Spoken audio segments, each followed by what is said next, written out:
Okay, it's 9 o'clock. We'll call the May 7th, 2019 Board of Commissioners meeting to order. Please join me in the pledge to the flag. I pledge allegiance to the flag of the United States of America and to the republic for which it stands, one nation, under God, indivisible, with liberty and justice for all. Okay, we'll continue with agenda review. Mr. Chair, there are no changes to the agenda today. Move to approve. Second. Any discussion? All in favor say aye. Aye. Opposed? Agenda is approved. We'll move on to the public comment portion. Public comment portion of the board meeting allows an opportunity for citizens to address the county board in a public setting. County board will not take action at the time of the presentation, but will direct county staff to respond appropriately to issues raised by citizens. Ross Arneson has requested time on the agenda to address the county board today. This is a public meeting with a set agenda, therefore we ask you to limit your comments to 3 minutes or less. Remember, the county board will not take actions or comments during this period. Ross, would you come to, oh, you're already there. Good for you. Anticipation. Morning, Ross. Morning, Commissioners, Jesse, Pat, Bob. Will, Vance, you each receive a police pension. And what would you do if your pension administration contacted you and said that when you turn 65, your monthly pension benefit would be reduced? That over the next few years, you would receive $13,000 less than you expected. My guess is you would investigate. If you determined that the administration was wrong in its decision, you would ask the pension board to take corrective action. That's what I'm doing here. Now, this is how I see this. This is my opinion. I was on the PERA pension board for 18 years. When members contacted me through letter, phone, or email, I tried to respond right away. If they had questions I could not answer, I would refer them on to administration, which responded promptly. I tried to act in the best interest of members in board matters. That was my duty as a fiduciary. That is your duty too. I'm a beneficiary of a county retirement benefit. It's a deferred compensation benefit. It's a pension benefit. It's a benefit of free health insurance during my period of retirement. Now, it's not really free any more than a pension is free. The pensions you're receiving, they're not free. It's a pension it's a benefit that I earned while serving Blue Earth County for over 30 years. Now, the benefit is pursuant to a county policy. It's a policy that county administration advised me of at various times as I served as county attorney, both verbally and in writing. Administration advised me shortly before my retirement that the benefit would last through November 2022. Bob Meyer recently confirmed that for me. What administration did not tell me was that when my wife and I turned 65 and went on Medicare, the free health insurance benefit would no longer be free, but merely subsidized. I didn't learn that from the county until after I'd been retired for several years. The county advised me that their practice was the federal government pays for Medicare Part A, the county would pay for Medicare Part C and D, my wife and I would have to pay for Medicare Part B. So the free health insurance retirement I earned during my 30 years serving the county would in fact cost me over $13,000. That didn't sound right. The county policy doesn't say anything about a Medicare exception. The county actually saves money when I go on Medicare because the federal government is paying part of the bill. I asked Bob about it. Bob did not know who started the practice of the county not paying for Medicare Part B. Bob did not know when the practice started. Bob did not know why the practice started. The county did not have an attorney's opinion justifying the practice, and the county board has never taken a vote on the practice. Now, you'd think Bob's next action would be to say, I want to do the right thing, so I'll look into it. That's not what Bob did. He said he would continue the practice even though he could not justify it. It's even more aggravating that the decision was made by the administrator who was the only active county employee to receive free family health insurance for himself. Now, what's Bob's role in this? As I said, I'm a beneficiary of a county retirement benefit. Bob's role is that of a fiduciary responsible for administering that benefit. That's the board's role as well. This is not a situation where the board represents the county and the county's role as an employer. This is a situation where the administrator and board are supposed to represent me in administering my retirement benefit. As a fiduciary, Bob is supposed to act with due diligence. He's supposed to act in my best interest. And does that sound like what he's done? I asked the Blue Cross Blue Shield representative for Blue Earth County if he knew of any reason why the county would not pay for Medicare Part C and D, or would pay for Medicare Part C and D but not B. He's not provided one. Months after I raised the issue with Bob, he sent me a letter citing a state statute and claimed that justified the county not pay for Medicare Part B. I responded the statute did not apply. The statute was not about contractual obligations the county has. The statute was not about retirement benefits. Bob did not respond to that. Ross, just a minute, we're a little over 3 minutes already. Well, I'm not appearing here as a member of the public. I'm appearing here as a beneficiary of a county retirement benefit. So I don't think the 3-minute rule applies, and I don't have very much longer to go. Okay, good. I have suggested that if the board does not agree with my views, a possible way to resolve this would be for the county to ask for an Attorney General's opinion. I've done that in the past when I was county attorney. The Attorney General's office has lawyers that serve as advisory counsel to public pension boards. They would certainly be competent to provide an opinion in this case. I have not received a response from the county to that suggestion. The only reason I can do is that the county expects the Attorney General's office would agree with my position. I learned recently that now the county has a private attorney's opinion on this issue, but Bob won't share it with me. I can only assume the attorney's opinion says I'm right, and the county should pay for Medicare Part B as part of my free health retirement benefit. Now, the board has never taken action on this. Again, this is something that's been handled by administration. I ask that the board take a vote and direct the county administrator to pay for Medicare Parts B, C, and D, so I receive the free health insurance retirement benefit promised by county policy and by county administration communications to me while I was an active employee. Now, I could go on with other details. Hopefully I don't need to. I understand it'll be probably 2 weeks before you'll be addressing and voting on it. I do appreciate your attention. Thank you. Thank you, Ross. Thank you for your comments. For your time. Thank you. Okay, we'll move on to Public Works. Morning, Ryan. Good morning, Hey, Ryan. Commissioners. Morning. Hey, Ryan. Morning, Ryan. How's everybody doing today? Good. Great. Good. We met with new employees already this Yeah. morning. You did? Did you have any in mind? You had a Oh, group yes, of some them there. very, Yeah. very fine public works employees. Pleased with the crop that we're getting. It's refreshing.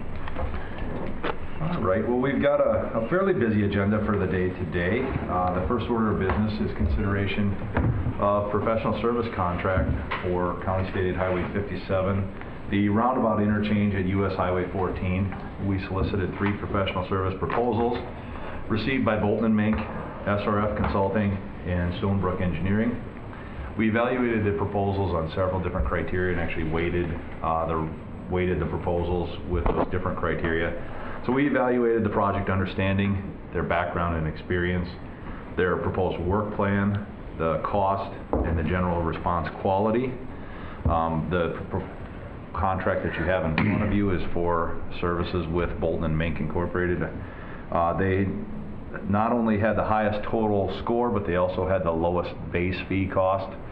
So the costs that are represented in this agreement are for the base design engineering, some survey work, and the Phase 1 environmental assessment that's mandatory. There may be a Phase 2 assessment that could be necessary pending the outcome of the Phase 1.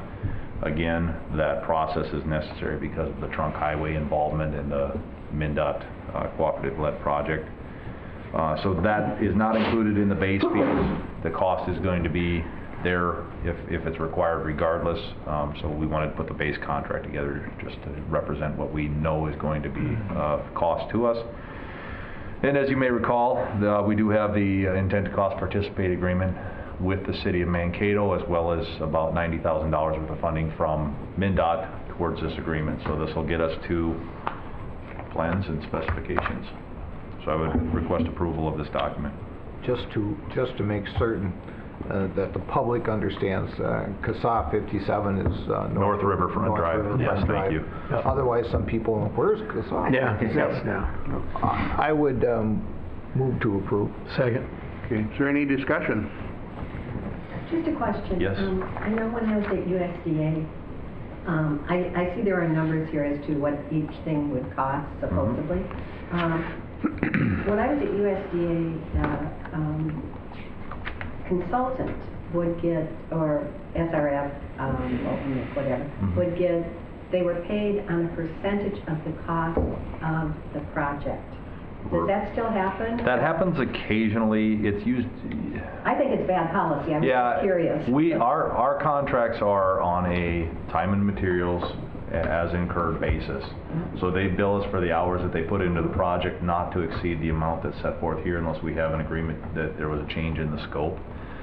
We don't do many projects. We use those percentages for estimating purposes in our planning documents, but no, generally speaking, and not even generally, nearly all the time, we're going with either a lump sum not to exceed, or my preference is the hourly basis not to exceed, which is what's represented here. I thought that's what it said. I just wanted to be No, clear that's a great on that question. because I never thought that was good policy, but that's how the federal government does. Well, no more need be said. So, okay, any other discussion? If not, all in favor say aye. Aye. Opposed? It's approved. Thank you. The next order of business is consideration of bids for County State Aid Highway 17 roundabout at Hafner Drive, State Aid Project 007617-18. The engineer's estimate was $1.33 million, and we were knocked back a little bit and surprised by the bid results. We were a little, and maybe we weren't as much as we should have been, but it's a very, very complex project. There's a lot of factors at play, not only with a tight construction time frame, a lot of utility relocations, and a relatively small footprint for a project. So we thought we had some of that accounted for, but there was a significant amount of uncertainty. So as you see, the low bid was OMG Midwest, is actually rebranded to Minnesota Paving and Materials at $1.74 million, approximately 30% over our engineer's estimate. Given the current economy and the fact that they had a competitive bid in comparison to the other three we received, were it a single bid, I'd be concerned, but the fact we received 3 bids. And if you look around the recent bidding environment, if you look at some of the City of Mankato projects that have come in significantly over as well, I think we're really facing a shortage of workforce and availability. And again, when we talked with the project managers at SMC, you know, there were a lot of things at play in their mind. The fact that it's a small footprint yields low quantities, lower productivity, so it takes longer to do that work just because you don't have as big of a footprint to work on. So that hampers their productivity rates. The utilities were a huge factor for them in looking at the relocations and the coordination necessary. And in addition, even after all those utilities are relocated, they still have to do storm sewer water main crossings. It requires a lot of hand digging and exploratory excavation. Again, and just the uncertainty of those relocation schedules. I think utility companies are known to fall behind occasionally. They're on their own. It's more common than we'd like to admit. The tight project time frame, you know, we had in the special provisions that the project was to be completed at the end of August. We knew it was going to be tight, but we wanted to do as much as we could with the project schedule to urge a contractor to accelerate work because of the impacts to the businesses that are in that quadrant. When you look at 3 auto dealerships and repair shop and a strip mall and everything else that's going on there, there's certainly a warrant to spend a little more to accelerate construction to get it back open to the traveling public and the businesses. There were also some sanitary sewer rehabilitation work that's slow and hampers the overall progress. And one good thing to keep in mind, I guess, look on the bright side, maybe I should have started with this, is last month our County State Aid Highway 14 project came in $200,000 under our estimate, and the bituminous overlay contract also came in $200,000 under our estimate. So in the flop, that really gets us to where we can cover this. The other thing to keep in mind is that this overage, just like the rest of the project, is approximately split 62-38 county-city. So we are not bearing all of this overage. I did get verbal approval of the city of their revised cost based on the abstract of bids. So I would recommend moving forward with the project, even though unfortunately it came in considerably higher than we had anticipated or we had hoped. I would move to approve. Is there a second? Oh, I'll second it. Any discussion? Enthusiastically, you can see it's not. Yeah, I'm not happy Yes. with this. I'm not, especially since this is another one of those. It's one of those intersections that were controversial, to say the least, between the city and Blue Earth County. You know, when you're talking $400,000 over what the estimate was, that's. You know, I would like to have seen the city taking a bigger chunk of this, but I find it interesting that people who are actually going to benefit from this, supposedly, they say it's a huge benefit to the businesses there, that we're paying out a lot to get the land. So I just find that interesting, and I understand that, you know, things happen that way, but this is supposed to benefit them, and we are spending thousands of dollars to make that happen for them. Interesting. I wasn't here when the decision was made, thank God. But this well, it wasn't pretty. this is an expensive project. It is, and Really expensive. I know it's 1.742, but it's probably going to be closer to 2. I hope not. We'll do what we can to, you know, limit any scope creep. We certainly were surprised, and I had a string of expletive deleteds after I walked out of bid letting as well, and I was frustrated, and our staff are too. We don't take pride in seeing things come in this far off. We worked with consultants, and we thought we had a reasonable estimate, and I think we did have a reasonable estimate, but we just didn't weigh enough the impacts of the utilities and the schedule. Yeah. And you tried because we knew that was a big part of the cost. County Road 17 is becoming a very expensive road since the state gave it back to us. It is. I'd be interested to know how much county tax dollars we've spent on this above and beyond what the state gave us. Yeah, I can look into that. And that's nothing I need right away, it's just curiosity for me. Any other discussion? The only thing I have to add is that another alarming note to this is that Ryan mentioned it earlier, is that we got an extra $6 million coming in taxes for the sales tax, but we're spending more money on some projects. And so that was one of my concerns when we passed. Do we have the workforce to spend another $6 million? You know, and I think some of the prices are just getting driven up. So our dollar, my point is, our dollar isn't the $6 million because of the extra influx of money. We have more projects. Yeah. We have a labor force that isn't sufficient, and so we're not getting our full bang for our buck. But it is what it is. It's just and I think that's a statewide issue that we're certainly nationwide. facing. And It's a nationwide issue. where the lack of consistent and adequate funding bites us, because the contractors now don't have they've got the workforce for the baseline, and when we have these ramp ups now, they don't have the horsepower, and they have to bid some risk into their contracts, and we're certainly seeing some of that. And it's a little bit too that we didn't get it out until May. It was an aggressive project schedule overall. We had some stumbling blocks with respect to detour plans and getting approval from the state on the plans. We had hoped to have it out in April, but wound up in May, and it is what it is. and we haven't had a lot of these come. No, Way like I over. said, We've I been mean, lucky, but this all in is- all, on the year, we're going to come in about dead even as far as what we had estimated in comparison For construction projects. with 14 and the overlays coming in under.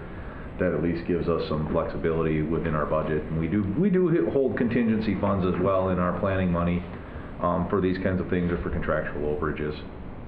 So I guess one of the questions I have is, could we rebid it next year and maybe get a better price? I just ask these questions, you know? anything's possible. In February? I mean, Yeah. who knows? We don't know that. The road is being, the crossing is being torn up now with the utility relocation. Right in front So of that- Snell, yeah. That would require patching back in and putting all back together. We have a access easement with the strip mall that's active for this year for the backage road so that they can serve Ford, Fromm's, Quick Lane, Tire Stoppers Plus, so we'd have to work on that. There's a lot of moving pieces again involved with this. We could. I don't know that costs are going to go down significantly if we're going to still try to shoehorn a tight schedule. Now, if we were to open this up and give them 4 or 5 months, I think that's as big of a factor, and the utilities are known that they're out of the way. We would, but there's going to be inflation. Most likely, it's going to have a significant impact. 5 to 10% perhaps. And you can't depend on weather to give them a Right. longer time period. Took a tour of our county gravel roads at the request of several of my constituents There- last week. It's been a tough We spring. have some terrible roads out there. Yep. Please remember to save some of that tax dollars Yep. for the rural roads. 'cause- Yep, absolutely. So, okay, any other thoughts? All in favor, say aye. Aye. Opposed? Carried. Thank you. I know it's been a challenging process to get to this point, but we're just really looking forward to the finish line of having this project completed and a safer intersection for the public, and I think that's really the key thing to keep in mind. So thank you. Yeah, people should have never been able to cross there in the first place. I don't Yep. disagree with that. When we built 12, that was appreciated that we made that a 3/4 intersection right away. And we talked Yeah. about making that a full Oh, intersection. they're working on that though.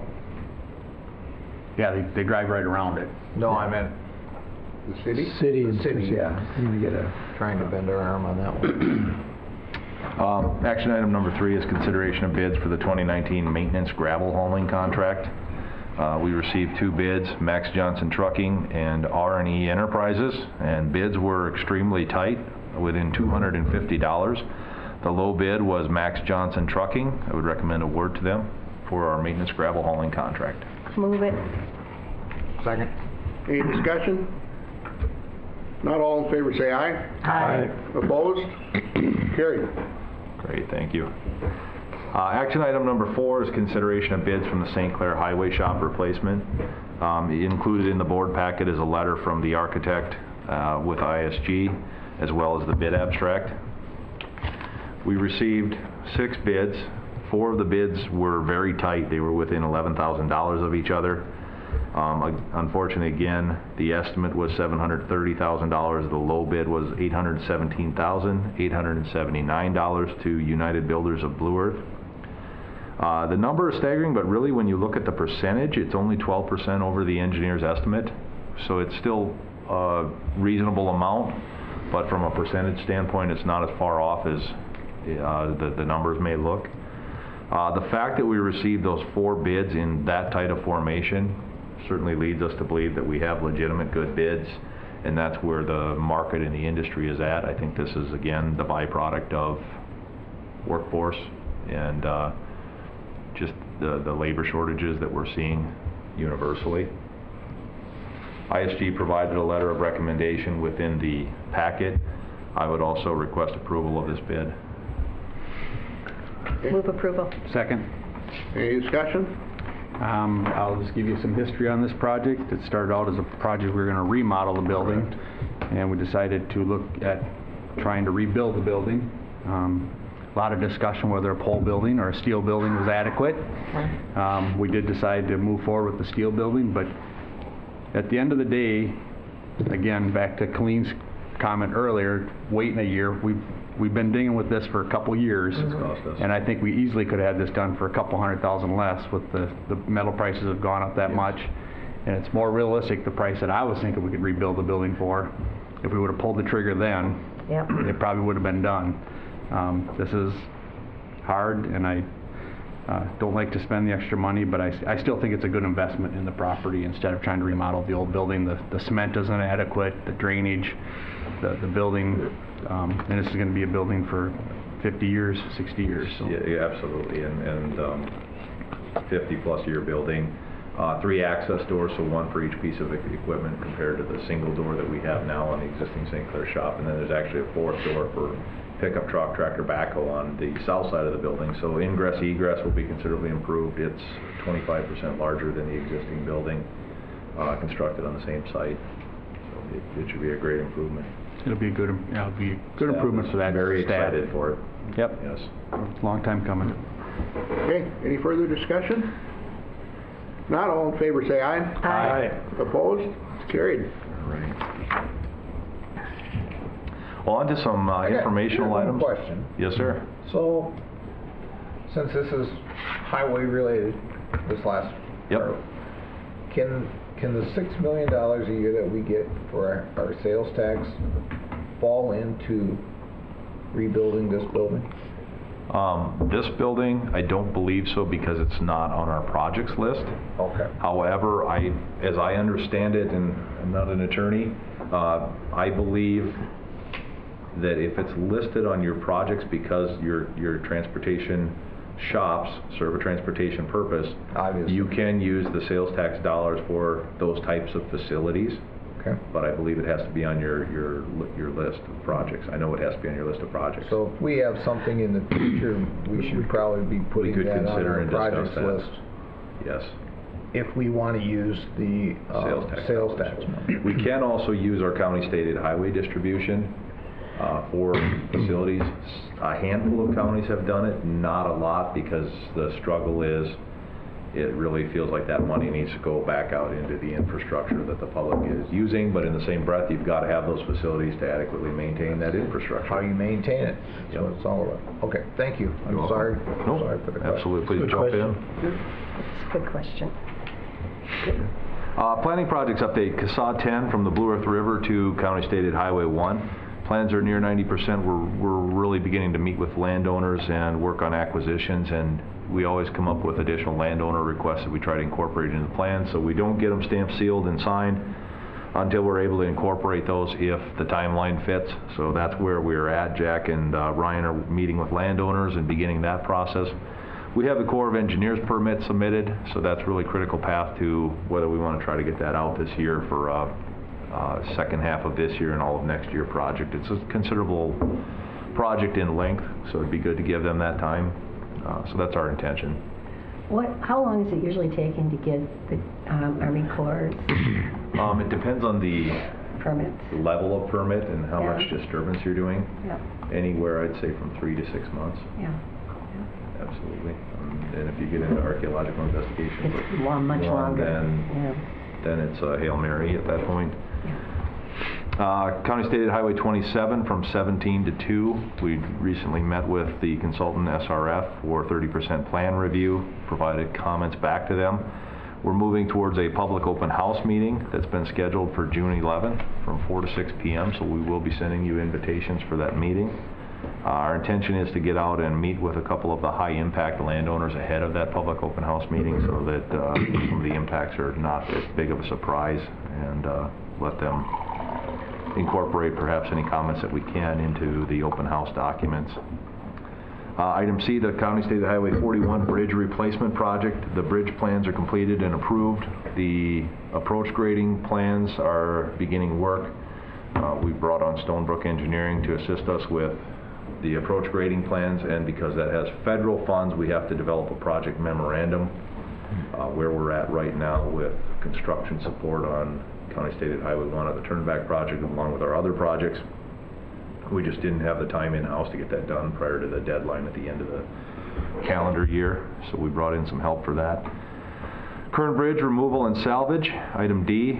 The plans are for relocation or nearing completion. The Corps permit has been submitted. That's really become the critical path. The DNR permit has already been approved, so we're moving along in that regard. The project memorandum was also developed and approved. We did receive assistance from MnDOT's Cultural Resource Unit on actually writing the project memorandum, because there's such huge proponents of the project. That's the first time I've had them offer to do that for us, and they've coordinated with the State Historic Preservation Office, the Corps. It's been a fantastic partnership, and everybody's really eager to try to save it. We were out there last week, and the abutment is not getting any better. In fact, we're really concerned if it doesn't happen in the next couple months, we're going to be cutting it very close.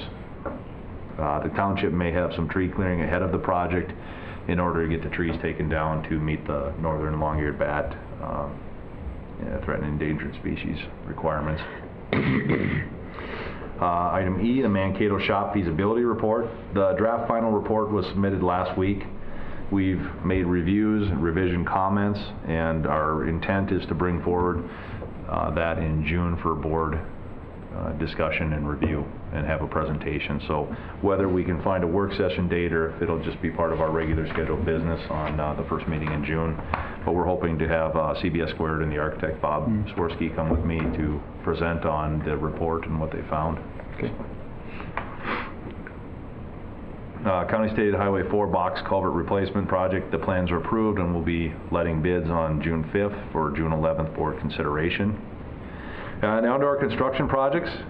County State Highway 1, the old 66 turnback. Mathwitz is working on storm sewer crossings.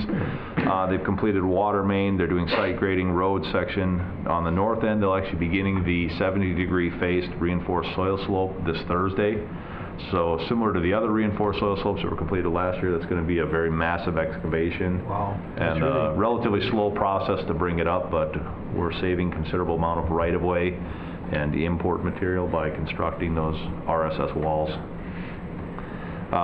They are also beginning to surcharge through the chute section next week, which is just the piece as you come down through the valley north of County State Highway 9. There were some very soft underlying soils in there, so we are surcharging those to compress, and that'll be closed. They'll be bringing up the grade and then putting a gravel surface over the top as a temporary surface for could be up to a year or two that we'll have to deal with the gravel section. Our belief is it will be a maintenance problem. However, the majority of the people that are commuting from Good Thunder will be able to utilize either County State Highway 35 or 9 over to 33 if they want to avoid having to go through the gravel section. So it's a short jog either way on the way to Mankato, depending which way they're going. So there are alternate routes available for the public. County State Highway 14 from Minnesota Highway 30 to 4, Mathwitz construction. The pre-con is actually starting in a half hour, so we'll see what their schedule's looking like, but we're anticipating they'll begin work here in the next few weeks. And we're looking forward to getting that next leg of that road completed. Then we've got a lot of box culvert bridges that have been let ready for construction, really pending flow conditions to be reduced and the contractor's availability. We got good prices on those because we were able to give them flexibility in when they construct them. But we have box culverts on 40, 2 on 144, County Road 111, and 1 on Luray Township 282, just southeast of Eagle Lake. Schedules, again, are dependent on contractors' operations and flow conditions. Last construction project, the 2019 bituminous overlays, work is going to be beginning Friday with planned completion by Memorial Day on all of those, so it was good to get an early jump. All roads except for County State Highway 4, because we put into the contract they can't pave the overlay on that until the box culvert is replaced on the same section. And then just one last item as an update, the local road and bridges highway user tax distribution fund 2019 breakdown. A copy for you.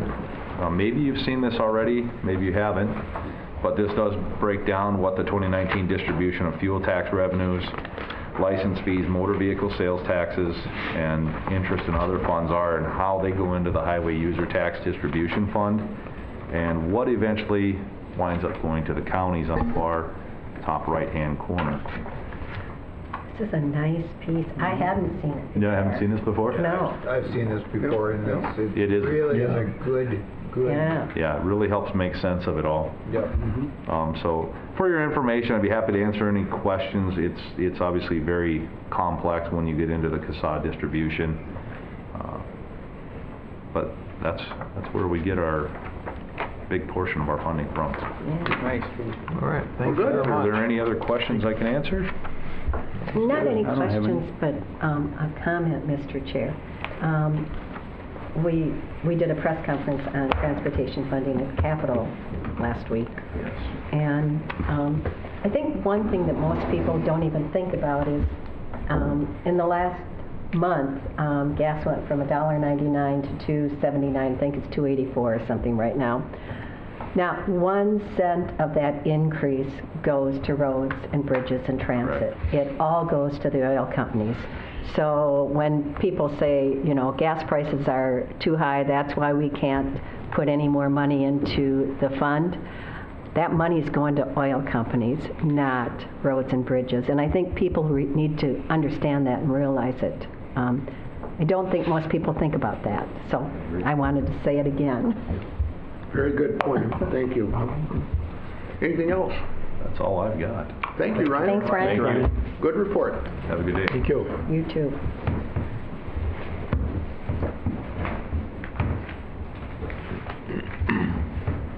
Okay, we'll move on to redetermination of benefits, finding an order. Greg?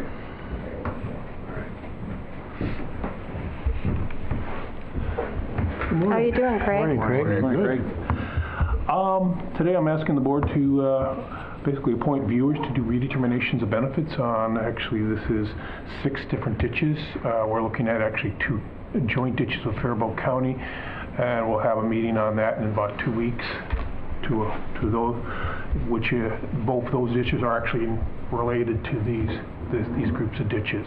We are currently, when we're doing redeterminations, we're trying to do them in kind of clusters. It saves money because the viewers are looking to the same land for 2 different ditches, and it's just more efficient to do them in groups like this. So, Very good. I'll move approval of the redetermination of benefits. Second. Any discussion?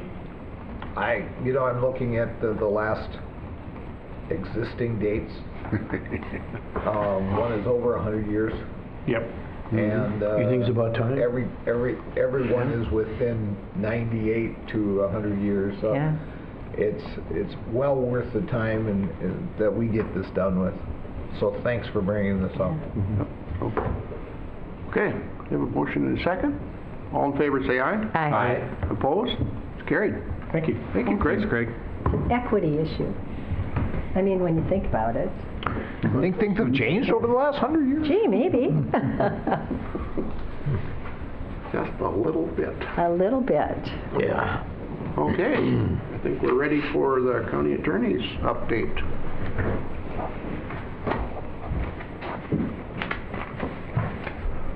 Mr. Chair, Commissioners, thank you. I'll just answer any questions you may have. I really don't have anything else to report. I think you probably met at least one of our new employees this morning, and with that, starting in mid-June, we should be back to full strength, so to speak. One other individual for onboarding part-time, at least in June. So with respect to the numbers, any questions, concerns, comments? Otherwise, things have been pretty much status quo for us. We've been busy. The court filings have still been up in some areas. I know this time of year, or this period, now that spring has finally sprung, or supposedly will spring next week, we'll start seeing more of an uptick in some of our case filings and whatnot. Summer is a busy time of year, and then also later on in the fall. So, otherwise, Any questions for Pat? Just a comment. I was hoping to see that downward continue. So you don't think that'll happen, huh? not in some areas. It will in other areas. So we really Thanks, need bad Pat. weather. That's yeah. Usually, Really bad weather. Usually we get and I think Will and Vance can attest to this, usually it's in August after when things have been nice and hot and people have been cooped up inside. And that's when they get really irritated. Yep. Thank you. So, Thanks, Thank you, Pat. Pat. Thanks, Pat. Okay, move on to administrative services. Bob? Well, Mr. Chair and Commissioners, the first item is the county board minutes for April 23rd. I would move to approve. Second? Okay, any discussion? All in favor say aye. Aye. Opposed? Okay, Next are the bills for the weeks indicated. I'll move the bills. Second. okay. Any discussion? One thing Ford Metro building acquisition construction, what's that? Ford Metro is the window provider for the government center project. Okay. Thank you. Any other questions? If not, all in favor say aye. Aye. Opposed? Bills are approved. Mr. Chair and Commissioners, item number 6 in your packet is the Human Resources Department agenda. We do have a couple of action items for the board's consideration today. The first being authorization for the County Board Chair and County Administrator to sign an agreement with with AFSCME, Assistant Blue Earth County Attorneys Unit. This is a 3-year agreement covering 2019 through 2021. The majority of the agreement includes items that have been approved with our other unions. So in this 3-year agreement, there are cost of living adjustments of 2%, 2%, and 2.5%. We also were able to negotiate agreements around health insurance that were similar to other bargaining groups, where single coverage employees will now pay 10% of the health premium. Family coverage will be split 70-30. There also were some adjustments to smaller items like life insurance, again consistent with other agreements that have existed. Slight modification to our vacation accrual that's consistent with other groups. We did, as a part of this agreement, agree to a sick leave payout of 25% if an employee had been with the county for 20 years. Again, this is a provision that exists in other agreements that we have around the county. So generally speaking, it's very similar. The only difference, kind of new issue here, is we agreed to an on-call provision of $150 per weekend for an attorney that's on call on a weekend. So that's kind of the newest provision. But again, we do have some contracts with on-call provisions that exist. Mr. Chair, I just have a question. An on-call attorney, what do they usually do, Pat? I just don't know. There are court mandated requirements. Basically, it's a 36 and 40-hour rule that there has to be provisions that have to be reviewed and signed off on over the weekend, including holidays and whatnot. So they are on call to review those documentation and sign off and approve before it gets forward to the judge, and then also to ask or answer any questions of just law enforcement in general over the weekends. Okay. And at night. I was just curious. I didn't know. Good question. Yeah. Is there any extra pay if they actually get called in for something significant? Or? No. Okay. As exempt employees, no. Excellent. Yeah. I'll move approval. Second. Any discussion? If not, all in favor say aye. Aye. Opposed? It's approved. The second action item is authorization to initiate recruitment for a taxation coordinator in the Taxpayer Services Department. This actually is part of the overall reorganization that's been occurring and was on some of the information shared with the board in previous work sessions. This is actually a downgrading of a position. We used to have a position similar to this that was rated at a C41 level. This position though will be more of a technical lead as opposed to a coordinator that oversees staff, and so that's the major change in the function. It is a position that's just been reconfigured, and we need to seek board authorization to recruit for that position. So moved. Second. Okay. Any discussion? All in favor say aye. Aye. Opposed? It's approved. Under informational items then, we did have a promotion in the Taxpayer Services Department of a Specialist 1 to a Specialist 2. And so we've initiated recruitment to refill that Specialist 1 position. We also had a promotion of an Appraiser 3 to a Property Assessment Supervisor. Again, that was part of our reorganization of our Environmental Services and Taxpayer Services Department. So we've initiated recruitment to fill that Appraiser position, again at a lower level, so it's sort of balancing things out in terms of some of the reorganization that's been occurring. Be happy to answer any questions that the board might have about those changes. No? Any questions for Bob? I don't. Okay, That's all I have then, Mr. Chair. very good. That brings us to Commissioners' report on committees. Anyone want to volunteer to start? I can start off if you Okay, want. good. Well, our last board meeting was April 23rd, and at noon, we had a joint meeting with Nicollet County Commissioners. That was a very good meeting. I was, in fact, been here, this is my 9th year, and I thought that was probably one of the best meetings we had. Really got a lot of stuff worked out between the counties. April 24th, I had a NACO transportation call-in that I made, and then we had our Parks Banquet that evening. And, the Parks Banquet went very well. I was very, very impressed.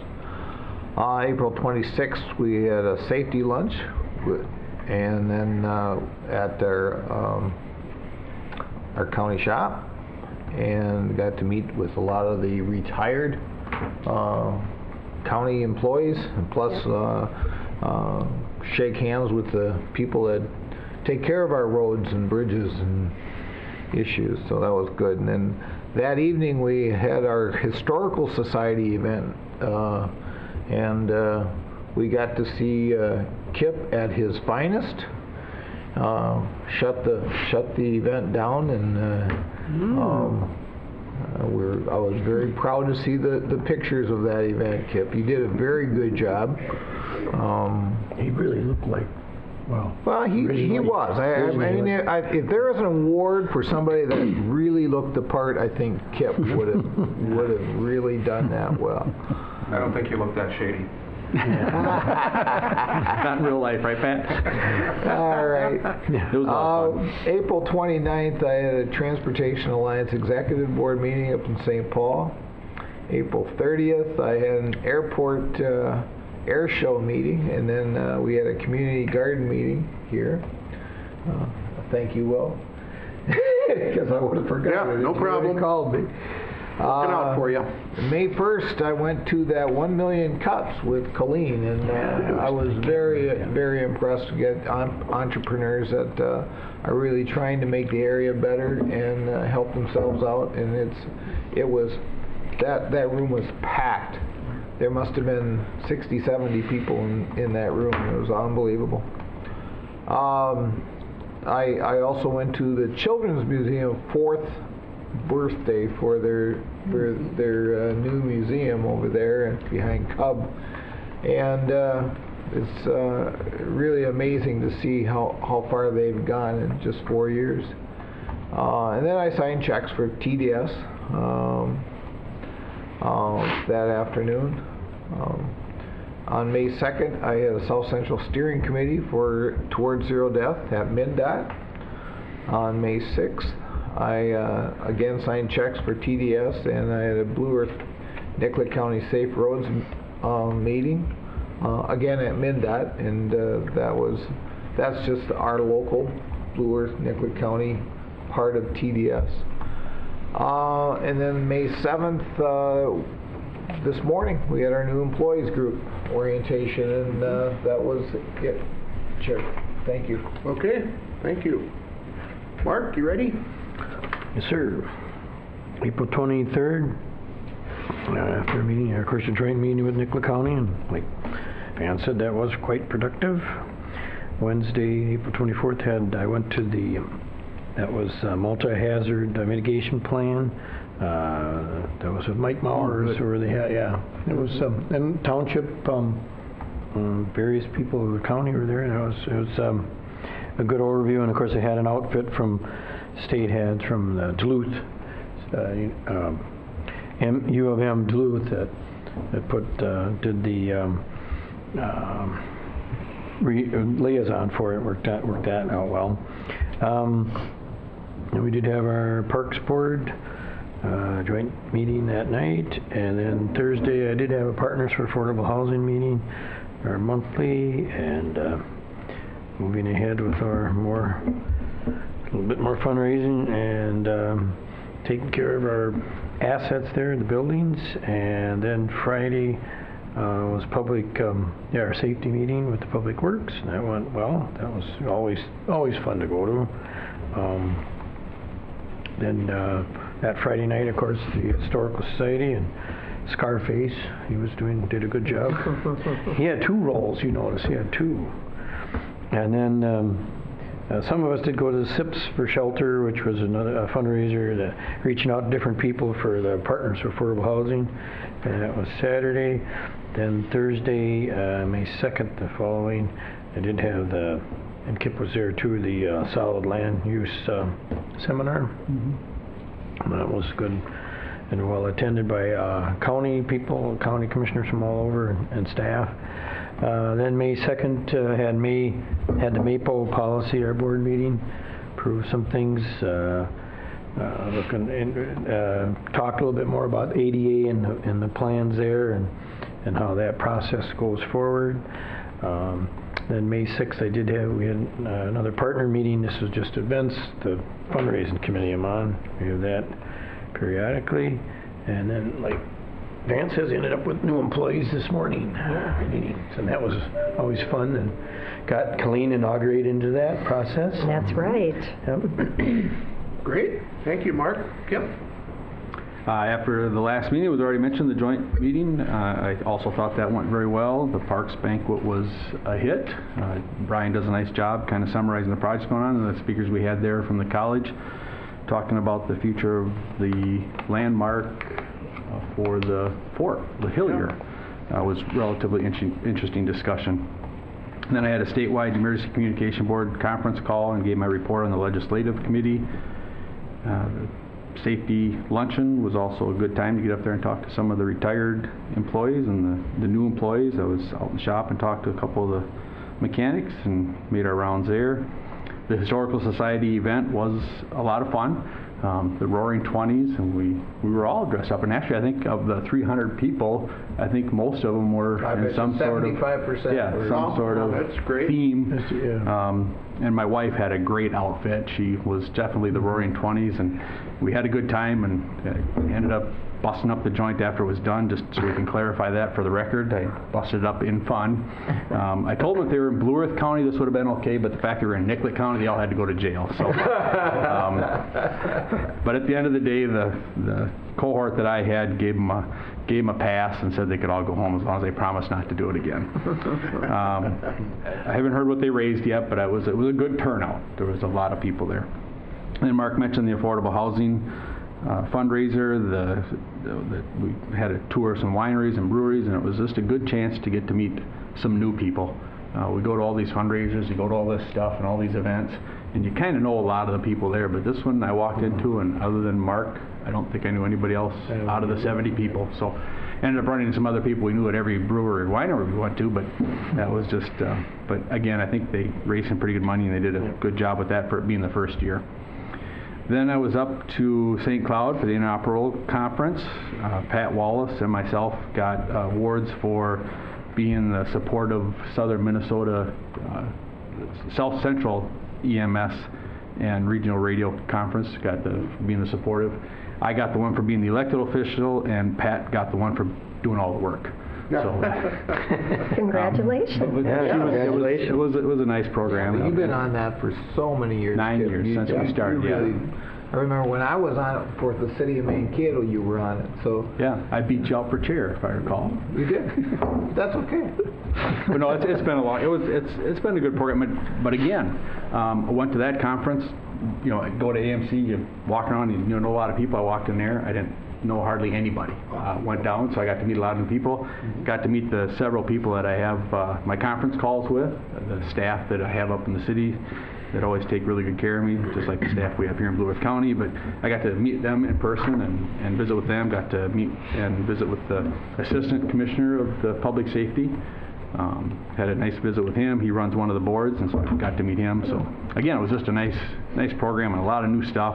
I only stayed for Monday, but I did imply that I might try to get there for the 2 days next year. It's Monday, Tuesday, a little bit Wednesday morning. So I think I might try to hit for Monday, Tuesday next year, because there's just a lot of stuff going on, and it was a good way for me to put some of these pieces together with this organization, because it is complicated.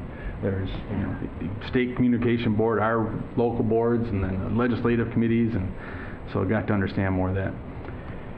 Then we had planning and zoning last Wednesday night. It was several things on the agenda, all non-controversial, except the solar farm is back again for the third time around. A lot of discussion, had a lot of constituents there with some of their concerns. We are in the process of making some adjustments, so that'll be here at the next board meeting. And I will be having a meeting with the landowners before our meeting to try to iron out some of this stuff, because it's still a very contentious item, but we're working through it. Mark mentioned the land use meeting that Jay Squires and Scott Anderson put on. Yep. Very informative. It was good to see. We had, from what I recall, we had 3 planning and zoning members there, which is very beneficial, not including me. We had 3 staff people and then 2 commissioners. And there was a lot of commissioners there. Yeah, there were a lot. There. Yep. She was there with several of her staff. So, but those 2 guys do put on a great program. If you wanna go to a program, it was from 9 to 2:30-ish, and they had lunch. But if you want to understand it, and is what I like about their program is that they tie it to a real life situation. And it's just, you know, he'll tell you the rule, and then he'll say, this is what happened in our case, and then he'll tell you how it shook out, and so it's just, they really do a good job talking about all that. And open meeting law, a lot of discussion about open meeting law with planning and zoning members, and but it's just a good program, and they do come to Mankato once in a while. So if you want something that's relatively quick and fun and entertaining, They can put it in terms you can understand. yeah, and You know they're no both lawyers. PowerPoint, no frills. I mean, they just stand up there and both just do it off the. You know, and they answer the questions as you go, and it really keeps the group going, and it's easy to sit and listen to, and time goes fast. And then new employees this morning, another great group of people coming through. I counted over 35, I think. Yeah, So wow. I don't know if you have a number, Bob, but there was a lot of people up there. So Nice, every chair, the whole thing yeah. was full. Yeah. Yeah, So that's my report, Mr. Chair. great, thank you. Colleen? Well, as was referenced, the joint meeting with Nicollet County, and I agree, I thought it was a really good meeting. I think those relationships are really important with counties around us and county boards, and trying to figure out how we work together. So it was good. That evening, I went to the senior design project that the university puts on. There were 2 projects. Steve Dershell is the environmental engineer that oversees this. One was a project doing housing in Amboy, both single-family, multifamily, workforce housing, and you had to tie in transit and all of those things that go along with it. And then the other project was the reuse of Gander Mountain, which they also did housing. It was so much fun to watch those students, work through this process. I talked to them last fall about for workforce housing and that type of thing, what we had done in the past, and so these were their 2 projects, and it was wonderful. Steve also said to me that if the county's got anything that we could do anything with, as a project, we'd be happy to do that. So it's using those students who are in engineering to look at different types of projects. And so the next night I go to the park board, and we have students from Mankato. I still call it Mankato State, I'm sorry, but It's hard to break. I can't break that. It may change back to that someday anyway, since it's changed about 4 times. That's right. We had students talking about Fort LaHillier, and it was a project that they went in. So I think that's a great resource, and lucky us to have it and to be able to use that. I've done a lot of meetings lately on Southwest Minnesota Housing Partnership and the Gateway Project, trying to get support for that and see where we're going, what happens with Minnesota Housing Finance Agency.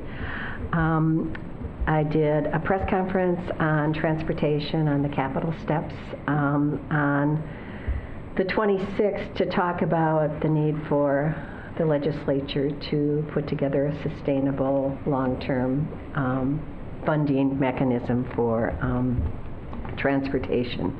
We had a multitude of groups that are involved and engaged. Nick Friends actually came up and said, I want to talk. And I said, well, you can go right ahead of me, sir. And so he talked about the importance of finding how we're going to get through this and how we're going to fund transportation.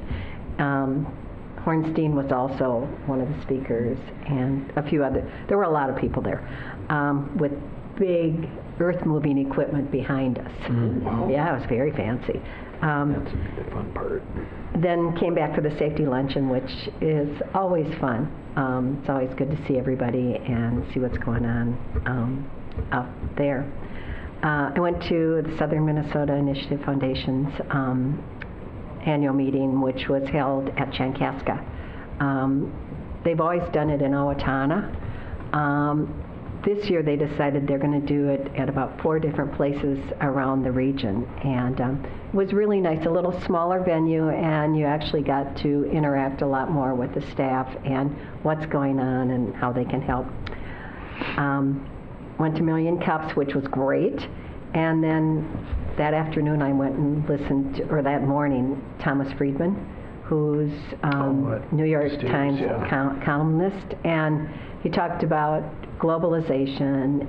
He spent a lot of time, he was in Beirut when many of the things happened, so it was fascinating, but talked about globalization, but also the local piece. He grew up in St. Louis Park, and so fascinating. And then this morning, our new employees, who are fabulous, aren't they? Thanks, I'm done. Great. Yeah, most of the stuff has already been mentioned, the joint meeting, the Parks Board, the safety lunch, Vance and I were at the community farm meeting on the 30th. On the 6th, they had a meeting with Bob to go over the agenda and talk about current issues for this meeting. Then later that day, I visited my friends at Crystal Seasons in Lake Crystal and gave them a briefing on what's going on at the county. Always look forward to visiting with those folks. And then this morning we had the new employee meeting. So that's my report. With that, I would entertain a motion to adjourn. So moved. Second. All in favor? Aye. Opposed? We are adjourned. We will, take 10 minutes and then head for the work session in the fireplace room? Yeah, we have staff planning 10:15, so. 10:15, okay. Well, we'll take 15 minutes then. That'd be great. Thank you, everyone.